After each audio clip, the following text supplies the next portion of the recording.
How far do you think the farthest shot was?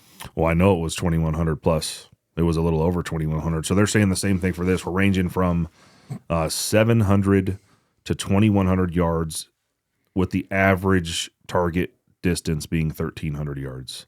And they do tell you right off the bat it will all be prone.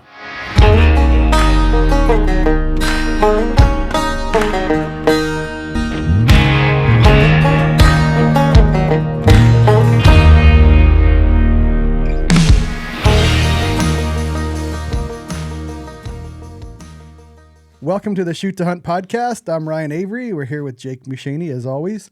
This podcast is going to be a little different than what we have been doing. We don't have a guest. We're not talking about rifle deconstructed or ammo deconstructed. We're talking about the Nightforce ELR Steel Challenge. Jake and I both signed up for it back a few weeks ago. I think it sold out in 24 hours? Whatever. I wrote that. Yeah, 26 hours, 240 spots. 240 spots. And I'm a firm believer that if you want to get better at killing animals, you need to do some kind of competition. And I shot the Vortex Challenge, went and got my butt kicked one time in PRS. I've shot a couple of the Safari. I don't know if they call them Safari anymore. You know, they're kind of like this where it's kind of a lot of belly shooting, but it's also a lot of extended range shooting like this. And anybody that shot the Vortex Challenge knows it's just basically it's a 7-mile race. And I think you had 8 stages in 7 miles. Was there running involved? People ran. You know, you didn't though. I jogged. Me and Soa did it. Me and Soa did it, and it was a brisk pace. But we ran for, I think, you know how everybody's all gung ho at the start. We ran for like 30 seconds. We're like, oh, fuck this. This is work. And then Tanya was there kind of filming it and prodding us because she could run and we can't. Is there a video of this somewhere then? Oh, yeah. Yeah. I think I shot 5 of them. I don't think they have them anymore. Huh. But I shot them when they used to have them in Tremont in Utah, and then they moved it to the... I've heard of something like the Mammoth Sniper Challenge. It must be similar to that. No, I think those guys are more tactical driven. I think the Mammoth is... I'm talking out of my league here, but I believe the Mammoth is like a 24-hour challenge. Sure, people, you can email us in podcast@shoothunt.com and tell us what we're bullshitting you on. But the Mammoth, I think, is like more tactical, and the gear 24 hours. Basically, all the gear you pack is only gear you can use. Huh. But I don't know that for sure. Yeah, they were going to have a series on. Basically, it was kind of like PRS, but it was a bunch of 24-hour series, like a series match for sniper. You know, not sniper typers I call, but actual snipers. Mm-hmm. So you believe then that shooting some type of competition will make you a better hunter? Heck yeah. I think I have not shot an NRL hunter yet, but I'm going to try to make a match this year because when you're at the range, or you know this, most of the time, unless you're trying to, somebody else is watching or you're there putting yourself under a timer, there's very little stress like there is when you're actually trying to shoot an animal. Mm-hmm. To where I think you'd look at like talking to people. I shot the PRS, I shot the Vortex. Everybody's awesome at stuff until all of a sudden somebody says, shooter ready. And then you're like, boop, oh shit. And then you forget, less like your mind just goes blank. Well, we see that on the podcast too. You have a guest and you be just bullshitting right along like this and everything's smooth and people are smiling. And then as soon as you push record, people just freeze up. Yes. I'm going to put somebody on blast. I love the guy to death, but the first time I did Dione Amuchastagi, that's a big word. Dione, loved the guy, and he's been on several more that he did fine. But when that red light came on, it was 1 to 2 deer in the headlights. Question answer, 2 1-sentence answers. It was like, "What do you think about mule deer hunting in Southern Idaho?" He's like, "It's really good, really good." And you're like, "Oh!" And you have like 10, 12 questions laid out to try to get the story going, and you get through those in like 3 or 4 minutes. You're like, "We're fucked." Yeah. But same thing with shooting. Especially when the first Soa was in here the other day, Matt Soa, and he said, told you about him shooting early. Yeah. The guy was giving us the course of fire. And so the guy said, I guess you guys understand everything. You ready? And so I was like, yep. Boom. Nobody had ear pro on. Oh, it was a disaster, but we got it figured out after that. Even the most experienced shooters make mistakes. Oh yeah. I get nervous. I'm sure you're going to have meltdowns. I've seen guys not, roll up there and load their ammo and go to put a bullet in, and then they put it in, eject it, and then they pull it back in, and they just dry fire because they're on the clock, man. Their brains in fast forward. I have that problem. I have that problem talking sometimes. Like you have to reel me in on some of the podcasts, and because my mind for some reason is like a roulette wheel, man. It's just like spinning, and I jump ahead sometimes, and I forget that little details that make it so people can follow the storyline. Yeah, maybe I should have shot with you a little more before I decided to team up with you for this. I've done pretty well shooting. Like I said, we're coming in the top 10. That's the goal. Shit. We're putting that out there. Top 10 out of 10. Top 10 out of 10. No, how many in the teams? What are there? How many total shooters are there? You wrote us some fancy notes here. Yeah, it was 240 spots, and they're all filled. I guess in that initial 24 hours, there were some guys signed up for teams twice, or they made some mistakes. So after the initial issues have passed, and they invited some people that were on the wait list. But what it says now is, it's funny, it says 31 under teams, so I just assume it's 15 teams. 180 guys in individual open heavy. And then if you signed up for team, you are automatically entered in open heavy. In other words, there's no team for the hunter weight. Then it said 37 hunting individuals, which would be 16 pounds or less. That's pretty much the only thing that qualifies it as a hunter, 16 pounds or less. That's Idaho rules. Yeah, in Idaho, I believe that's with ammo, so it's interesting. Yeah, I think it's everything the way you shoot. It probably includes a bipod. I've had that my rifle weighed, and I cannot remember if there's a bipod, but there was like ammunition in the magazine. And I was like, Idaho had a 16. There were some guys shooting 50 cals back in the day in northern Idaho, and they wanted to get away. They were bagging in with like 30, 40-pound rifles and shooting 2,000 yards long before, good rangefinders and even good rifle scopes. And Idaho went to a 16-pound limit, and I kept thinking, there's no way they're going to carry a scale around and weigh your ass. Well, yeah, they did. I got weighed. And they definitely weigh your rifle coming into this. So the only competition I've ever shot in my life was this same competition in 2019. So I got a little bit of experience from that, but they definitely weigh your rifle when you check in. I guess open heavy, it doesn't matter, but they weigh, if you're in the hunting class, they're going to weigh you. Yeah, and I generally like to shoot a competition, and I say that in jest because I've only shot the Vortex Challenges in a one-day PRS match, and I like to hunt with the rifle I'm actually going to pack's weight. But for this one, I know there's a lot of, coming from you, I've never been here, but there's a lot of belly shooting. But this one, I kind of want to make an all-out, rifle. And that's heavy. What we're actually here to talk about. Yeah. I'm going to tell you about what we talked through, kind of our thought process, and why we decided to go with what we did. Now, of course, none of this has actually happened yet. We just have a ballpark game plan that we're going to roll through. I do have a little bit of experience. Like I said, I shot that in 2019. It is all prone.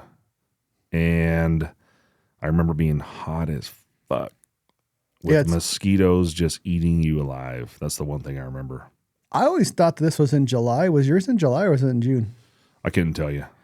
But I swear they're in July in the past. But anyways, this is the June 9th through the 11th. Yes.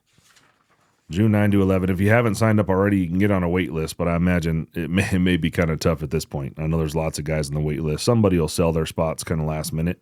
But, if this is something you guys read about or listen to and it sounds cool, then you can definitely put on your calendar for next year. They've been doing it now for 8 years running. It is in Wyoming. It was $285 to sign up. I think they gave you a slight discount for your second team member if you went in as a team, and it did sell out in 26 hours there. I actually made sure that I was the one that went on and signed up so that Ryan didn't fuck that up. Yeah. I was actually driving my wife to the airport, and it wasn't going well for us. Yeah. I was trying to sign up. Yeah. So light hunter and open heavy. Light hunter 16 pounds and under. Teams are automatically open heavy. 2-to-1 scoring. It means that, so there's 20 stages total across 2 days. Each stage can have up to 4 targets. Each target you can shoot a maximum of 2 times. If you get a first round impact, it's 2 points. Second round impact, it's 1 point. Otherwise, you get 0 points. Is this a known distance? Like when you go up, do you already know the distance of the targets or not? Yes, I believe the distances are there. Now, when I remember walking up to each stage, they had like a page that was printed out, and it had the terrain, like a Google terrain, and then it had the relative X in the locations that you're looking for. And then, it had the yardage. No, it didn't have the yardage. You had to laser them? I think so. Interesting. That'll be, maybe we got to reach out to, I think the guy's name is Tad. Yeah, I think so. Matt knows him. Matt Soa knows him pretty good. So you walked up to the stage, you took a look at the paper, and then you immediately got into your spotting scope and started trying to identify what the target was, because they didn't tell you. There was a range, range officer there at each stage, but the only information you were getting, and it was all singles back then. In 2019, there was no team shooters that I was aware of. That's what I was going to ask you. Was that a team or individual? Yeah, it was just singles. So you're breaking out your spotting scope and trying to find the targets. And then I found after the first couple stages that trying to relate what you were seeing through the spotting scope with what you saw through the rifle scope when you were laying down was so different that I almost couldn't re-engage the same targets I saw. So I started finding the targets laying down through the rifle scope. Gotcha. That seemed to help me once I actually got my turn to shoot. And they were blended in, and that was part of it. And they were so spread out that your rifle couldn't be in one position for 4 targets. So you're on the move. You either have to get up and reposition your rifle or go up on a rock or, definitely spread out. So we were up on like plateaus looking out at this vast Wyoming landscape, and you had no idea what you were going to be shooting at. I remember there was a mover stage. That's the one stage I remember clearing was the mover stage. Were you in a line with people, or were you up there all by yourself? Up towards the edge of whatever the plateau was. That's kind of where everybody set their rifles down. And then when it was your turn, one guy was in charge of gathering the points and whatnot, and he had like an iPad. So I can't remember if we had the same order of shooting every time, or if it was somewhat random which position you got to go in, or if you just whoever jumps up there first. I can't really remember that. But you don't want to be the first guy. No. And then if we're shooting together, you're a much better wind caller than I am. So we were talking, I should be the guinea pig.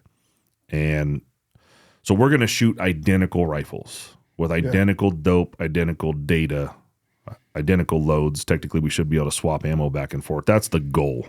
Yeah, I hope so. I hope that they're really close in velocity, and I think we should. Anyways, before we can adjust velocity almost as needed. Yeah, to make sure they're leaving the muzzle at the same speed. When me and Soa shot that Vortex match, we both shot 28 Nosers, and we were within like 10 feet per second of each other. And we called the exact same wind call. I think we took 4th overall, maybe 6th, 4th or 6th, and that helped a lot because basically whatever we decided on, it was pretty much good for both guns. Mm-hmm. I remember second day, it started raining in the afternoon. So it's definitely got to be a load like most competitions that can take water. In other words, you can't ride on the chip because if water gets in there, it's going to overpressure. Or if it's 100 degrees. Yeah, we're definitely going to have to plan on 100 degrees with the potential for water, which means a relatively safe load. Right. Before we get there, how far do you think the farthest shot was?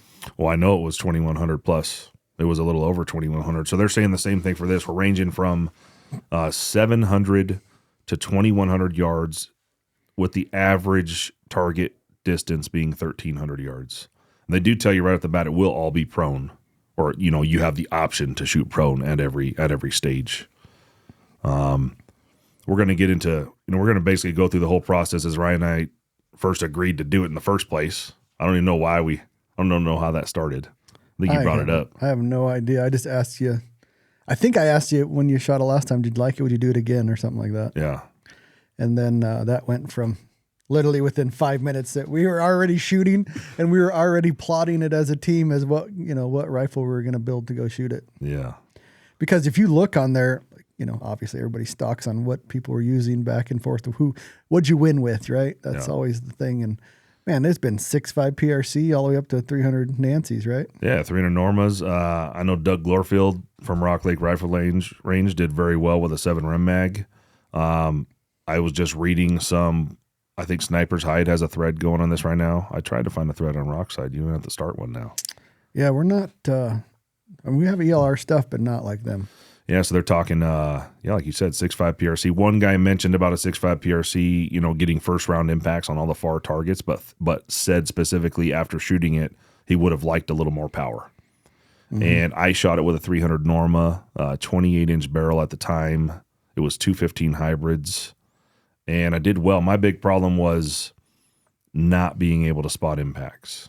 So the rifle was jumpy. It wasn't set up very well. Was that the lighter or is it the heavy division? I was in the hunting division. Gotcha. Yeah.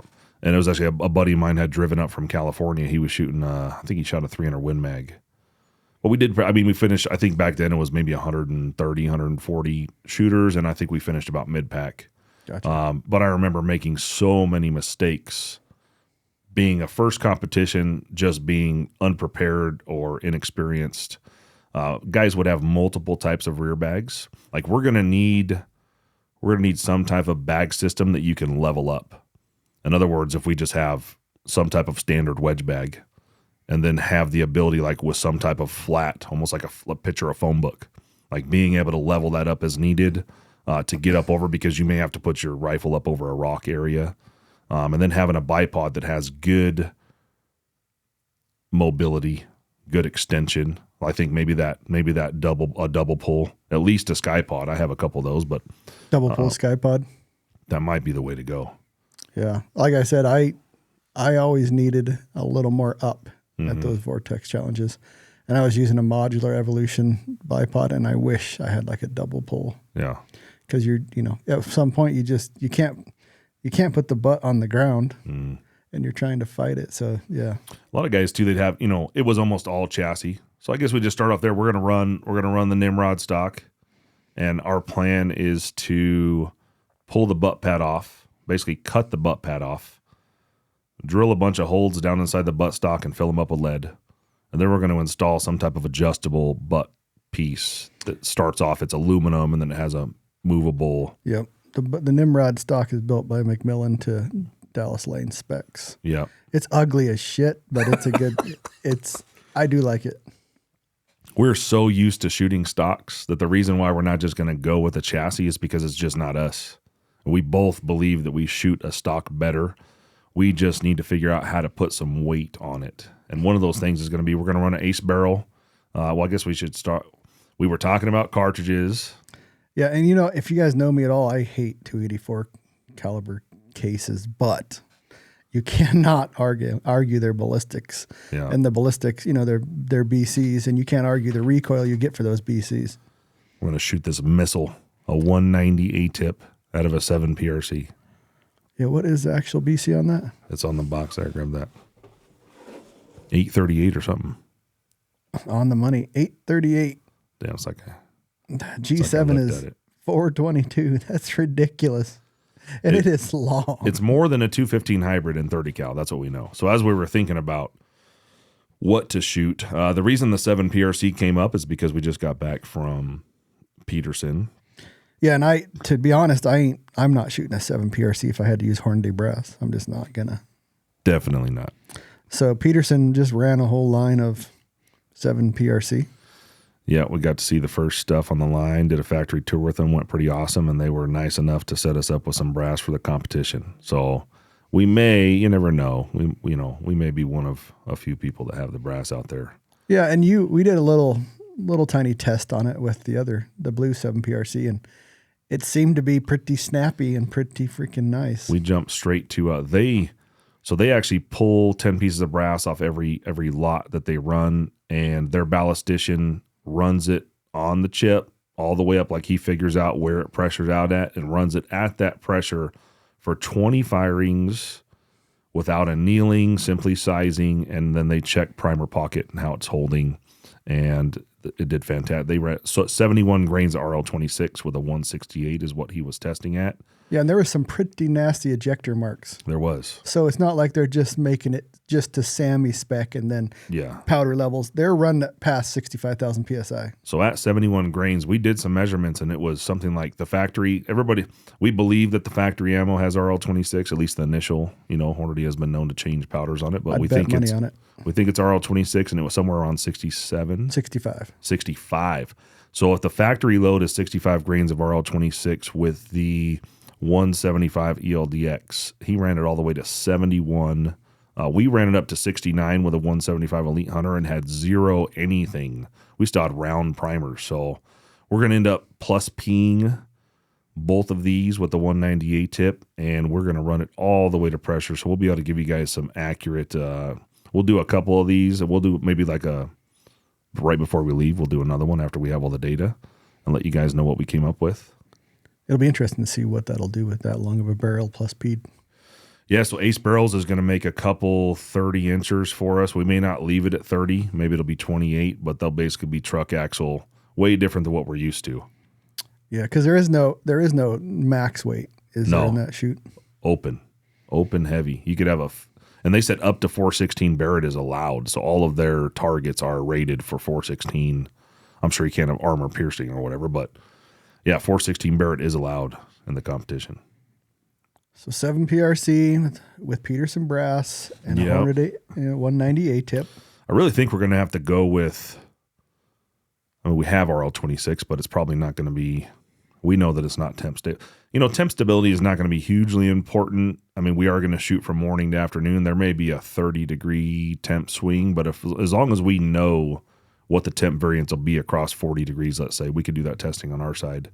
And if you don't know this, you can actually enter in a temp calibration within, if you're using a Kestrel 5700 Elite, it does have a temp calibration. But what I've read and heard is that whenever you have a temp sensitive powder like that, it's never a linear change. In other words, temp is not exactly proportional to velocity across the range. There's somewhat of a curve there. So it's not exactly accurate, but it will definitely help you. Like, in other words, the Kestrel, if you have, your main velocity is at 100 degrees Fahrenheit and you put in another velocity at 30 degrees, it's going to make that a line, and it will, depending on what the Kestrel is reading for temperature, it's going to adjust the velocity for you automatically. Yeah.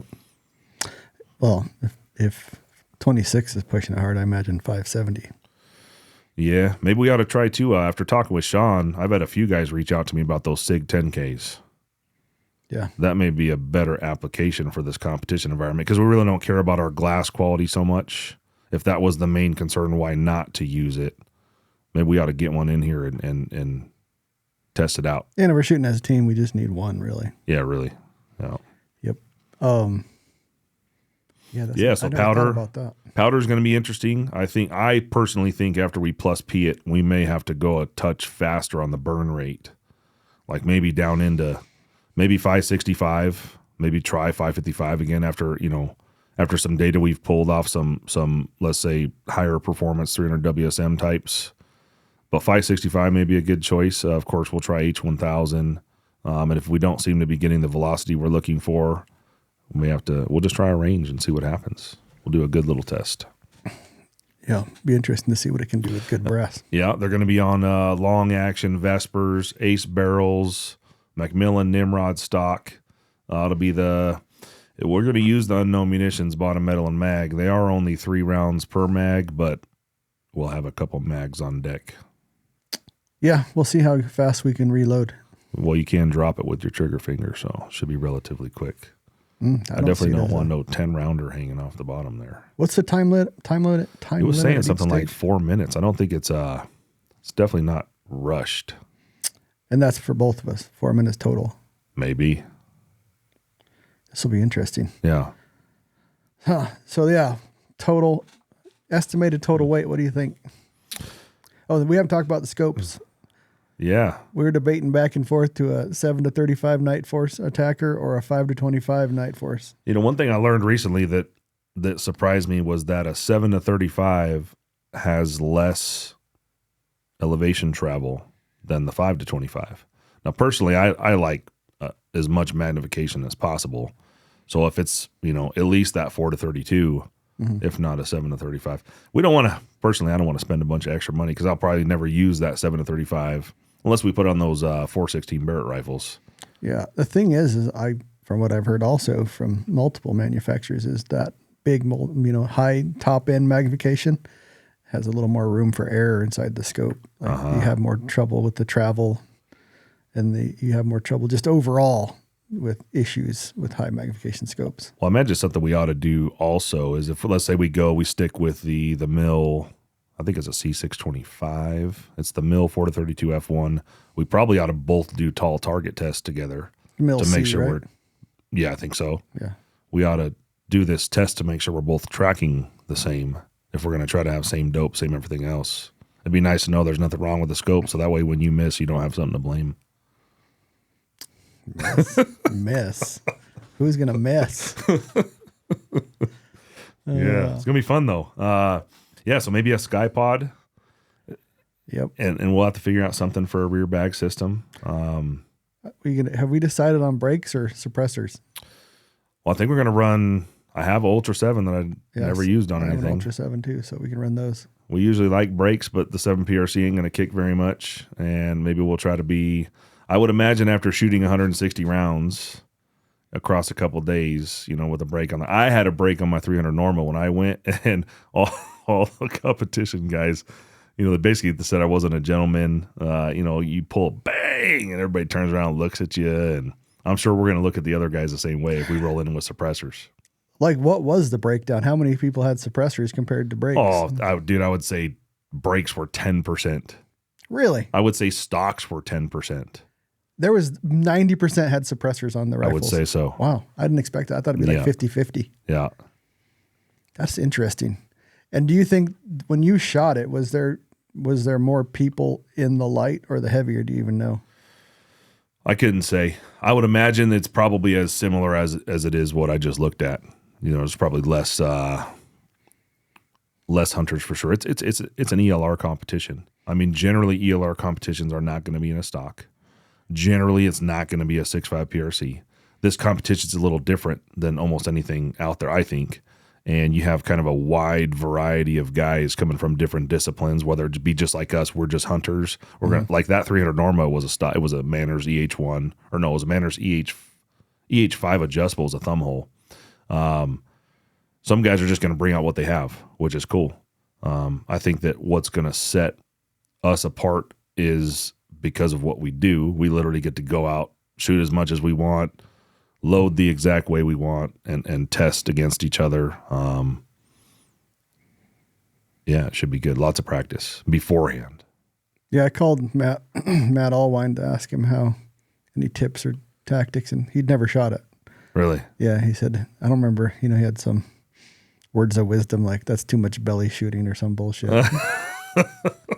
So the only person I know is you that has shot it. So I don't know. I know if a 6.5 PRC won at one time and a 300 PRC seems to be, the bigger guns seem to be the way to go. That 6.5 PRC guy was probably in a good low wind days. I can't remember. Are you talking about the guy that won just this last year, 2022? Because the guy, whoever had won just this last year, actually came right into the store here at Unknown Munitions after, like, on his way back to Washington. I don't remember the guy's name or even what cartridge he shot, but I do know that in 2021, Brian Litz won with a 300 Norma. And did he win outright, or did he win as a team? I think it was by himself. Gotcha. And I think he was shooting the 245 long range hybrids with 565. Yeah, because I remember you just got a bunch of 565 in. I was like, man, they won that with that. And 565 is always the bastard child to 570, but 565 is a good powder. Well, what I remember is the test that they did at Applied Ballistics. They did some long barrel life tests with 565 versus 570, and 565 was much less corrosive, caustic, on the chamber itself. Just less dirty, less, harmful to the barrel overall. Is kind of changing gears, but is this like you walk to each stage, you drive? I mean, how does that work? Yeah, each stage is definitely, they're all far apart from each other.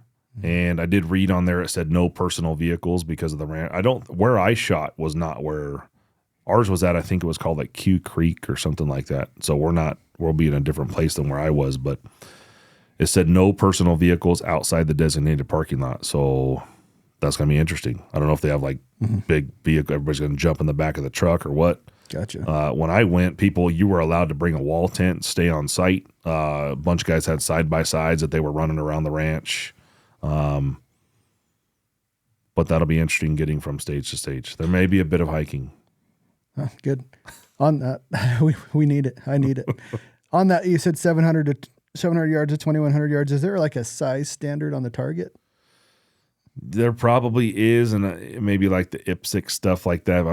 I'm not experienced enough in competition to know the difference. But yeah, there is a standard. And like a lot of them are animal size or animal targets. Animal shapes, yeah. There was a mover specifically they had set up. It was multiple movers, but one of the tracks went down I remember I had never practiced on a mover before, and I did some calculation about the lead, and as I'm looking through the scope, I held the reticle in a certain place and waited for the target to come to my reticle. And, I let it a minute and a half, something like that. And then as soon as it hit that hash, I pulled the trigger, and that worked extremely well on that stage. Yeah, there's a formula for it. Yeah. But a wild ass guess is just as good sometimes. We'll probably need to have like the dope card or something like that on the side of the rifle, like all the professionals do. Who knows? Oh, you need one of those wristbands. Oh, yeah. We're gonna maybe pink, maybe something. We're gonna have to look goofy. Yeah, we need like a wristband, like a pro football quarterback. Huh? I don't remember if it was John Pincher. I was giving him shit one day, but that actually probably is the best way to go because looking down at your wrist, like I said, I'm naive to the competition side, so this is probably old hat to some people listening, but for me, it's all new. Well, if you guys know exactly what we should be using, send us an email. Yep, we're just two dumb hunters trying to figure this shit out. Yeah. At the actual event, I know this is a different spot. Is there like vendors there or anything? They had, so on Friday, you go and you get to zero, check zero, and then they had a competition where you shoot, it's like a Sasquatch or something, and they put them at 1.5 miles, like 1,800 yards or 1,900 yards, and you could pay for a chance to shoot it and win something. And there were some vendors out at that time. Gotcha. Yeah. I don't know how similar it'll be because it's at a different place and you can't even drive. But one mistake we made is our hotel, it was like an hour and 15 minutes, and they were long shooting days. So we had to, for the 2 days, you come in, you do the initial big meeting, but we had to be there early. We were there late, and it was exhausting. I wasn't in any kind of shape back then, and hopefully it'll be a little easier this year. But I remember being on one stage and had fucking mosquitoes crawling in my ear. So we'll bring some mosquito head nets for sure. A bunch of spray. I don't know, and I don't know. You guys don't know Jake, but at 9 o'clock he turns into Sleeping Beauty. It's like a light fucking switch. Boom, he's done. I wake up at 4:30 every morning. So I'm a 9 to 4:30 kind of sleeper. Yeah. So we gotta make sure he's not driving past 9 o'clock. Yeah, I'm not an evening guy.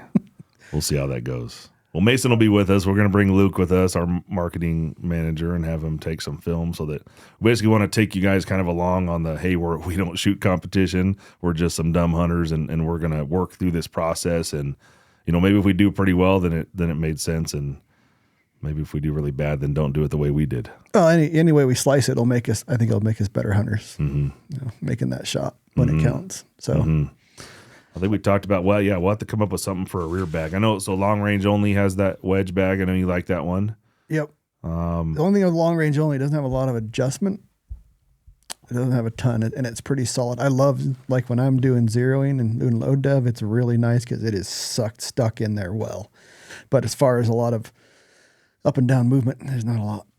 Some of those guys I noticed with chassis rifles, they actually had like this little, fucking soda can size rear bag that was pigtailed to the rear of their chassis. Mm-hmm. So whenever they picked their rifle up to move it from spot to spot, they never had to reach back to grab the bag. Maybe somehow attaching, we can put in some QD cups. Yeah. And maybe somehow whatever bag we figure out, we should lasso it to the ass of the rifle there, so we don't have to worry about moving that individually. In the infantry, they call that dummy corded. And we do some so dummy we don't cord. fucking lose it. Yep, have some dummy cord on the rear bag.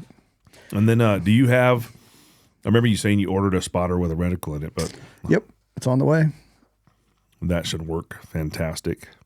And then I wrote down here communication, because when I miss the target and I yell, Ryan, your fucking wind call sucks, we got to have some type of good communication so we know whose fault is why we're missing.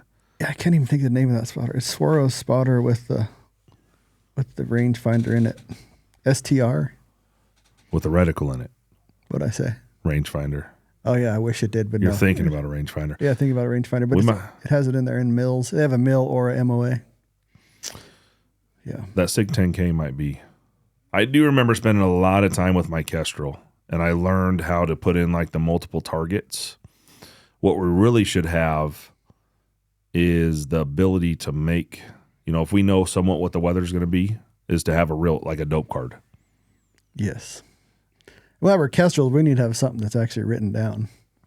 And that's the importance of having our muzzle velocities pretty damn close. Yeah. We might get up there, though, and it might be, I'm sure we could, get a Google site, get an elevation, estimated temperature, or just print multiple dope cards for multiple temperatures.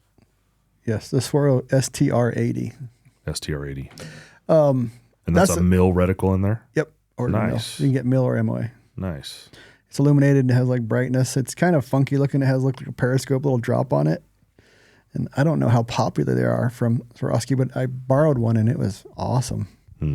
I got those the bigger slick tripods that we don't have because we just want hunting weight. Yep. We got those for all the cameras. We could bring one of those. Yep.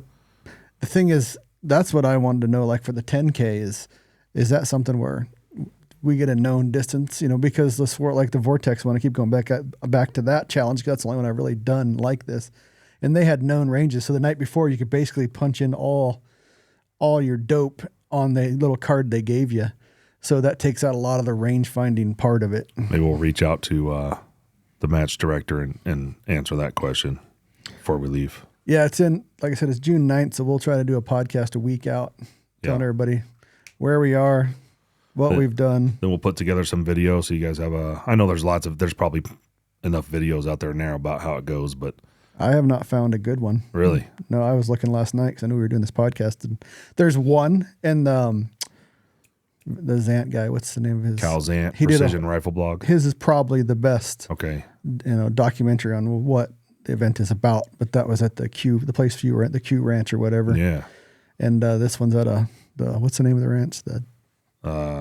Tillard 55. Yeah, so whole new place, could be different. I just thought maybe a video would be a video. It's going to be entertaining already because we're going to have crack hanging out, shit like that. We're going to be followed all over the place and fumbling around and not hitting stuff. And so it's already going to be funny because it'll be a no cutout type of. In another life, I was a plumber. Lots of crack. Yeah. Yeah, I think it'll be fun. And the good thing is we don't take ourselves too seriously. So we're not, we know we're probably not going to take first, so we're going to give it our best shot. But if Jake fucks it up, I'll let you know. Second to last. No. If you ain't first, you last. That's true. We're trying. Our goal is top 10. Top 10. So maybe Ultra 7 suppressor on there. That way we don't piss everybody off. And maybe 7 PRC won't be the best choice, but I really think that, that 190 with that BC, it's all about the BC, really. Well, it's the best middle ground. Let's say, what would be better? Like a 28 nozzle with a 190 would be faster, but damn, I bet you in 100 rounds, that tune goes completely. May go right out of tune. And then you're shooting, we can as much weight as we want, but you put the suppressor on there, even at, I don't know this is fact, but at 20 plus pounds, you're still going to have that little bit of recoil pulse I think we're going to get rid of with the 7 PRC. Yeah. So it's like the best of the middle ground. Yeah. Yep. And that's a monster. The 190 looks like a missile it's almost the length of the 7 PRC cartridge. It's big. Has to be shot in a 1 and 8, which is a surprise. I thought it'd be like a 1 and 7. 8 tips too are ridiculously consistent. We got to give them that. They're very consistent bullet to bullet. They definitely look mean. Mm-hmm. And they're cheap. Some guys, so we have some customers. Yeah, and they're definitely not cheap. What is that a bullet, you think? I should have looked up the cost before we came in here, but they're generally, 20% more. Yeah, and they come like in this fancy wrapper with this little thing you got to put them into and wipe them off. They tout that they're loaded into that box one after another off the line, which makes them more consistent. Technically, it's like the Crown Royal of bullets. It comes with a Crown Royal bag. It does, too. We got a whole pile of those somewhere over here. Yeah, we can make a blanket out of them. Yeah, but we'll do plenty of shit. I mean, maybe the 190 doesn't end up working out. You never know. Maybe it shoots like shit. But we're gonna chamber, throat, and plus P specifically for this bullet. Yeah, and I want Luke to kind of like document, do they shoot close? Is like maybe one won't like 190s, one does. Is the muzzle velocity way different? Mm-hmm. Like most people, they just don't do that because they don't do this. And Ace Barrels, knowing what our plan is for the team, I mean, Ace is able to, of course, they make the barrel to the best quality that they can, but they can take, a half a tenth off here and there. We're talking like 50 millionths, but they can, in the hand lapping process, make these barrels as close to each other as possible. Yeah, the Ace barrel system is about as close you can get to one guy building your whole barrel from start to finish. And these will be 2 pieces of steel off the same stick of steel right next to each other, all that good stuff. Yeah, I'm excited.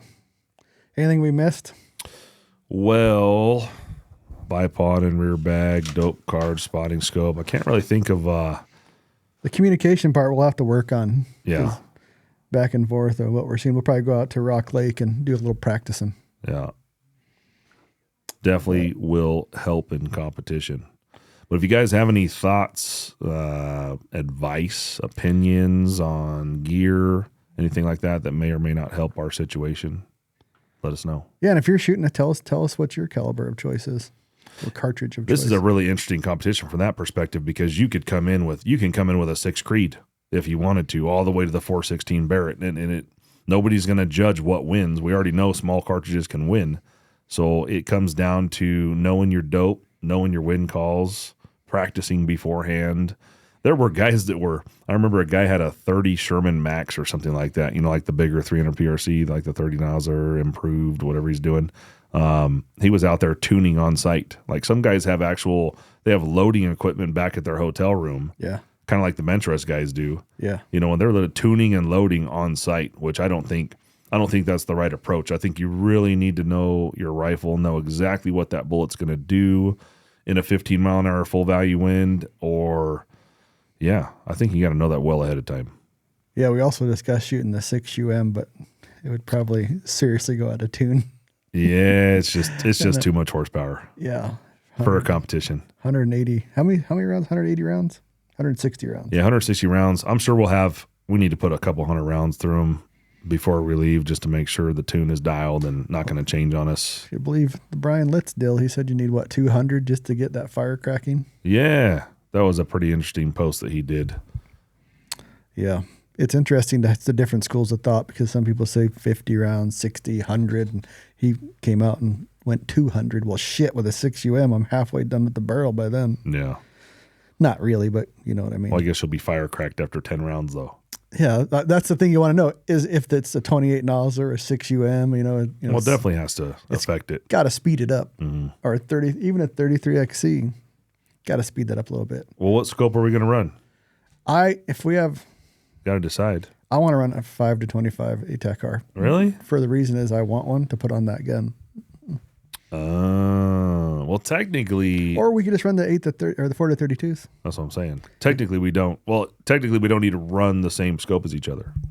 That's not going to affect what we're doing. Not at all, but it's going to be a Nightforce. We both decided that. Definitely. Well, I would kind of go with that because it's already there. Yeah. Well, you can't use that. It's minutes. Yeah, not that one in particular. Yeah. We're running Mills. That was because that was the only one on the shelf when I needed a scope right now. It's an angular measurement. I got another one that's mill. It's mill on the rum. Right. Well, yeah. So we might be running ATAC-Rs, we might be running NX8s, but they'll be Nightforce. Oh, it'll be Nightforce for sure. Yeah, and that Vesper, I know he just kind of glossed over it, but people don't know about the Vesper action. It's probably, what'd you say yesterday? It's the lightest steel action you can buy. Well, or lightest, strongest. It's stiffest. the strongest per ounce action. That's the word. On the market. Way more eloquent than me. Yeah. Strongest steel action on the market. And technically weight doesn't matter at this point, but again, we're kind of working with what we already have because we're hunters. We don't want to invest in a bunch of just competition only stuff because we may love doing this, but it's probably the only one we're going to shoot each year. Yeah, and you can I don't want to say this in a bad way. There's lots of great action makers. There really is. But when the people that are taking steel actions down to bare bones, when you work those actions, when you run those actions, it feels like a rickety bare bone action. When you take the Bat Vesper, it still feels just like a standard bat action. It doesn't feel rickety, doesn't feel light, doesn't feel like tinny. So that's what you get with a bat. It's quality, in my opinion. Mm-hmm. So check those out. Yes. Check out Dallas Lane's Ugly Stock. Jake sells them. They're called the Nimrod. I just did a video with them, and I was shooting the 33XC in a chassis, and it was kicking our ass, to say the least. It was, kicked you like a donkey, couldn't stay in the scope. It was jumpy. And the moment we took it out of that chassis and put it in this stock, it was, night and day difference. Well, your son and me, but your son to a bigger extent, when he grabs, he like must death grip that thing, and he shoots great. Then he put an animal in front of him, he grips it and torques it, and it shoots right. Yeah. So I have that problem too. I got to like tell myself, hey, don't death grip this thing. No. To where when I have the pistol grip on a stock, you really can't. You're just more of a pull. That's actually one of his selling points. Like the palm swell, the grip size is extreme on this stock, and Dallas says he did that specifically to discourage the death grip. And you really can't. I mean, I got pretty big hands, so I can get around it. But you know, your little, what do you call them? Little dick beaters. The little dick beaters can't get around that grip. It's just not possible. No, and I didn't want to admit it to Jake because he has the Nimrod on his and I have the EH1 on mine. And I wish they had a little marriage between the sizes, but it was probably easier for me to shoot that Nimrod than it was to shoot the EH1. It's got this long, flat base underneath it, for bag riding and keeping your scope, your rifle pushing straight back into you for spotting impacts. Has a nice, long, flat comb on top too, which I like. It's how he cuts it off at a 45-degree angle to get the bolt clearance. That's the unattractive part. So. It's fugly. It's fugly but effective. It's an inch longer on the forend to spread out that base, keep you more stable. Yeah. Nice. Yeah. So now we just got to weight it up and figure out a way that'll be fun. Drilling big holes in the back of a stock and then trying to fill it with lead. Yep. Then having a boat axle, or a truck axle on the front. Not used to moving those. It's going to be interesting.